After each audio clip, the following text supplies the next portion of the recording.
Let me ask you something, gentlemen. Have you ever wondered why certain things in the bedroom get labeled as forbidden?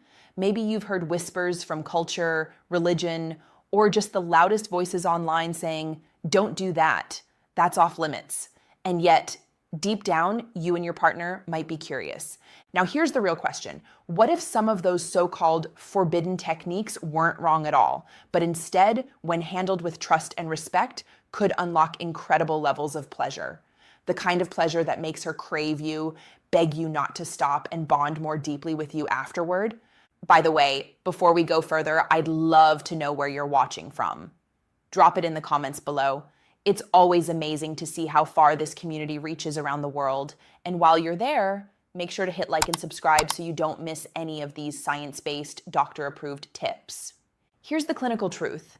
From my chair as a urologist, when there's explicit consent, trust, and clear boundaries, a few once taboo techniques can safely awaken parts of the nervous system that everyday touch never reaches. They're not about disrespect, they're not about domination without care, they're about intentionally creating sensation, tension, and release inside a safe container that you and your partner design together.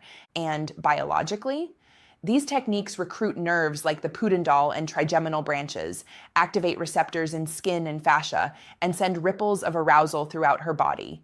Emotionally, they allow her to feel seen, celebrated, even set free from the polite walls she carries all day. And practically, they make intimacy exciting again, fresh, playful, and unforgettable. For those who are new here, my name is Dr. Jocelyn Carter. I'm a practicing urologist with 5 years of clinical experience helping men and couples navigate sexual health with dignity and science. I want you to hear this clearly. There is no shame here, no judgment, just biology, psychology, and practical advice you can take home tonight if you choose.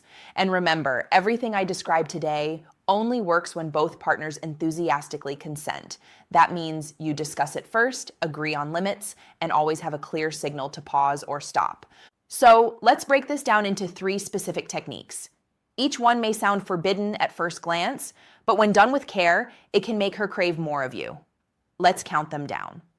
Technique number 1, name play, upgraded dirty talk. Think of this as dirty talk with a doctorate. Many women spend their entire lives being polite, pleasing, and restrained. But in a trusted sexual frame, using pre-agreed words can give her explicit permission to let go. And that, gentlemen, is powerful. Biology. Hearing certain words in the middle of arousal fires up her limbic system, the brain's emotional and reward center. Pair those words with breath on her skin and you're activating multiple sensory pathways at once. Emotionally, it's not about insult, it's about recognition. You're telling her, "I see your hunger and I love it." That affirmation can feel liberating. Practically, don't improvise. Beforehand, ask, are there words that excite you? Any that are off limits? Write them down. Then, in the moment, speak them at the precise instant her body is already saying yes.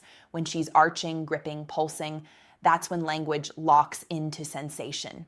If you're unsure, stick to observational praise, that shiver, that sound, that grip. Trust me, she'll feel celebrated, not degraded. Technique number 2, rhythmic spanking, the science of sensory waves. This one can sound scary, but here's the science. The gluteal region is packed with sensory nerves, including branches of the pudendal nerve. When you deliver a properly placed open palm smack on the fleshy part of the buttock, you don't just create a sting, you create a deep, throbbing wave that echoes into the pelvis. Biology. That wave stimulates pressure and stretch receptors, which feed into the same pathways connected to the clitoral network. It's not about pain, it's about resonance. Emotionally, done with care, it can make her feel both claimed and adored. The rhythm signals, I'm here with you, I'm leading, and you're safe. Practically, always warm up first. Firm hand pressure, kneading, long caresses. Aim for the upper outer quadrant of the buttock. Avoid the spine, tailbone, or hips. Keep your palm open, fingers together. Think press and rebound, not slap and snap. Start light and slow, 1 or 2 per breath cycle. Watch her body. If she arches into your hand, exhales or stills, green lights. If she tenses or pulls away, lighten up or stop. And when you finish, always land soft. Palm pressure, a kiss, soothing strokes. This aftercare is what transforms intensity into trust. Technique number 3, hair pulling, claimed with care. This is perhaps the most misunderstood. Done wrong, it's painful. Done right, it's unforgettable.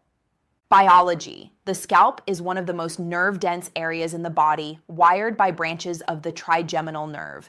A steady pull close to the scalp sends a wave down the spine through the pelvic floor. Emotionally, many partners describe it as primal, a feeling of being claimed but still safe. It can heighten surrender, deepen intimacy, and carve the memory into her nervous system.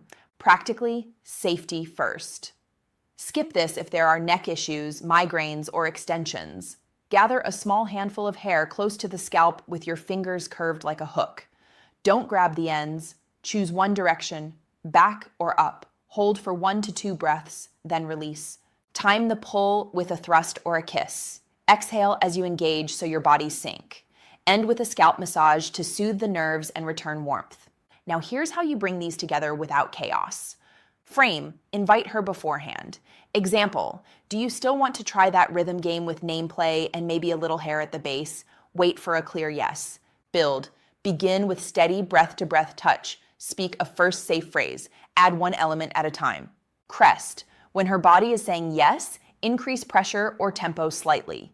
This is where edgier words belong. Land, ease off, hold her. Tell her one thing you loved about how she responded. That arc, frame, build, crest, land, is what transforms forbidden into unforgettable. Gentlemen, let's clear the air. These are not games for proving loyalty or testing boundaries. They are for couples who are already rooted in respect. If either of you feels shame, awkwardness, or uncertainty afterward, normalize it. Talk, debrief, ask, what did you love? What should we change? Do you feel good?